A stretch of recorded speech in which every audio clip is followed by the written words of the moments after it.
अमृता प्रीतम और इमरोज के खतों का सफरनामा। सात्विक मनचाही जिंदगी का ही नाम है, किसी आने वाले युग का नहीं। किताब के बारे में, ये किताब एक प्रेम कहानी है जो सुविख्यात लेखिका व कवित्री अमृता प्रीतम व उनके दोस्त साथी चित्रकार इमरोज के आपसी प्रेम पत्रों द्वारा बयान की गई है। ये अद्भुत संबंध 1959 में बना, परवान चढ़ा, 45 साल की लंबी अवधि तक फला फूला। एक प्रकार से ये संबंध अब भी कायम है, जबकि अमृता प्रीतम की मृत्यु हो चुकी है। इमरोज अक्सर कहते हैं, हम दोनों आज भी उन अनुपम क्षणों को जी रहे हैं। मेरे बीच अमृता आज भी जिंदा है। अमृता जब इमरोज से मिली, वह 2 बच्चों की माँ थी। वह इमरोज से 7 साल बड़ी थी और एक नाखुश शादीशुदा जिंदगी जी रही थी। इमरोज कंवारे थे और एक उभरते हुए चित्रकार थे। कब और कैसे ये संबंध प्रेम में परिवर्तित हुआ, कोई नहीं कह सकता।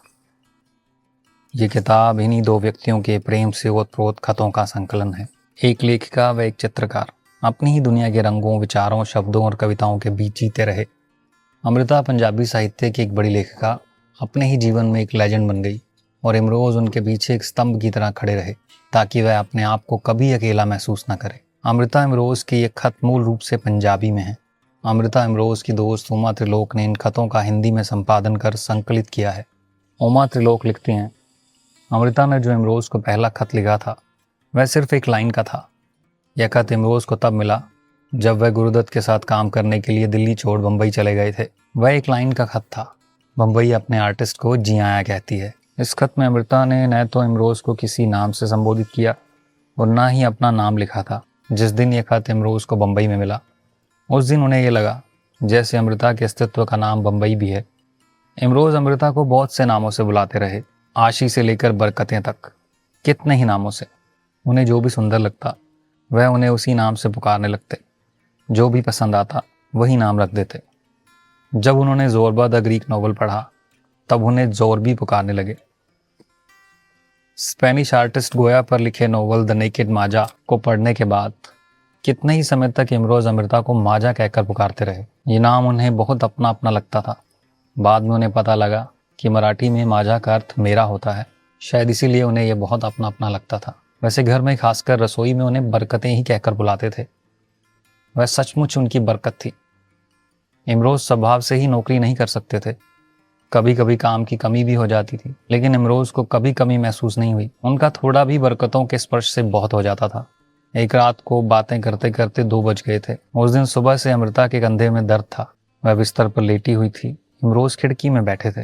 तभी अचानक जैसे कोई बात बन गई हो, एक किताब की बात। अमृता एकदम उठकर बैठ गई, फाइलें संभाली, उसी समय बिस्तर पर बैठे बैठे किताब तैयार करने लगी। इमरोज चकित हो उन्हें देखते रह गए। अमृता बिल्कुल ताज़ा और स्वस्थ दिखने लगी थी, पीड़ा जैसे दूर हटकर हैरान हो गई थी।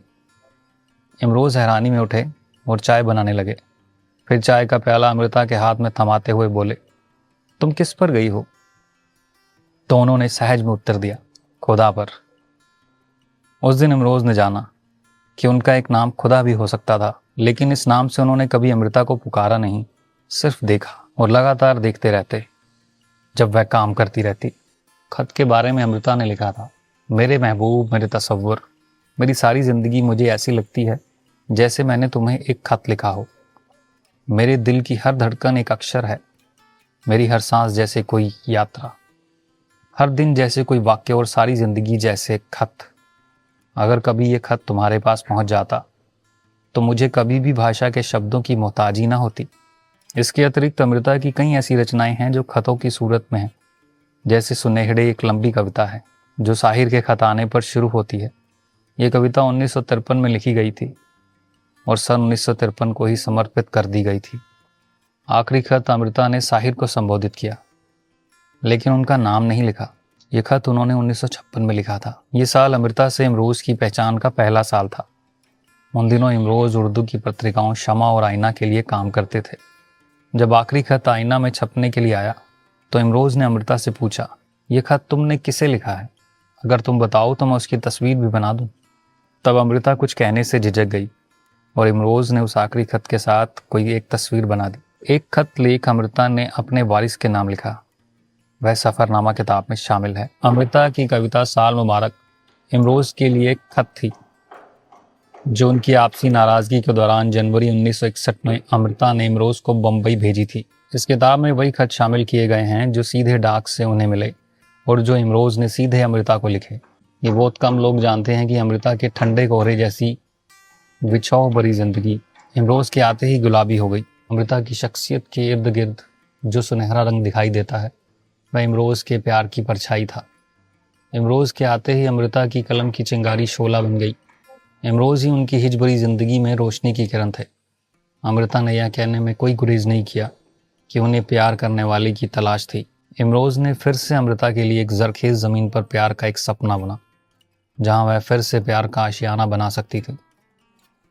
अपनी ज़िंदगी के पिछले 45 सालों में अमृता ने इमरोज़ की मोहब्बत को भरपूर जिया और उसी प्यार की खुशबू में महकती रही। जब जब वे एक दूसरे से दूर गए, उन्होंने अपने खतों से मोहब्बत के चिराग को जलाए रखा। अमृता को जीने के लिए अपने पाठकों, आलोचकों या प्रशंसकों की वाह वाह काफ़ी नहीं थी। उन्हें प्यार चाहिए था, उस शख्स का जिसे वह अपना रांझा या मिर्ज़ा बना सकती थी। अमृता खुद प्रेम गीत लिखती रही, अपने बंधु, अपने मितवा को बुलाती रही। अमृता जानती थी कि वह इमरोज़ की मनचाही थी, लेकिन फिर भी उन्हें अपना इमरोज़ से 7 साल बड़ा होना चुभता रहा। उन्हें यह बात कटोचती रही कि जब उन्हें प्यार मिला, उनकी ज़िंदगी की शाम हो चली थी। वह अपनी बकाया ज़िंदगी इमरोज़ के साथ भरपूर जीना चाहती थी, जबकि इमरोज़ उन्हें अपनी उम्र को अपने प्यार के पैमाने से नापने को कहते, सालों से नहीं। अपनी विदेश यात्राओं के दौरान अमृता इमरोज़ को बहुत याद करती, चाहे वह समुद्र की लहरें देखते वक्त हो या फिर हेनरी मिलर की किताब पढ़ते वक्त। वह चाहती रही कि इमरोज़ उनके साथ हमेशा रहें। जब इमरोज़ उनके साथ नहीं होते तो उनके साथ इमरोज़ की यादें होती। अमृता उन्हीं यादों के साथ सोती, उन्हीं यादों के साथ जागती और उन्हीं यादों से बातें करती। बहुत हैरानी की बात है, वह बहुत थोड़े लोग जानते हैं कि अमृता की रचनाओं में प्राण फूंकने वाले का नाम इमरोज़ है। इस किताब में दिए गए अमृता और इमरोज़ के खत, जो इन दोनों की प्यार भरी जिंदगी के अंदर झांकने के लिए एक झरोखा है। अमृता इमरोज़ को अपनी ज़िंदगी की नाव का मल्ला मानती थी, लेकिन फिर भी पार उतारना नहीं चाहती थी। वह उनके साथ डूब जाना चाहती थी और कायनात ने कुछ ऐसा ही कर दिया। अमृता बीमार हो गई। फिर शुरू हो गई तीमारदारी। इमरोज़ ने उन्हें बच्चों की तरह संभाला, हाथों से खिलाया, हाथों से उठाया, और अमृता ने उन्हीं हाथों में दम तोड़ा। एक खुशनसीब रूह ने अपना मुकाम पा लिया। इमरोज़ कहते हैं कि अमृता मरी नहीं, क्योंकि वह खुद जिंदा है। इमरोज़ की हस्ती में अमृता कायम है और रहेगी।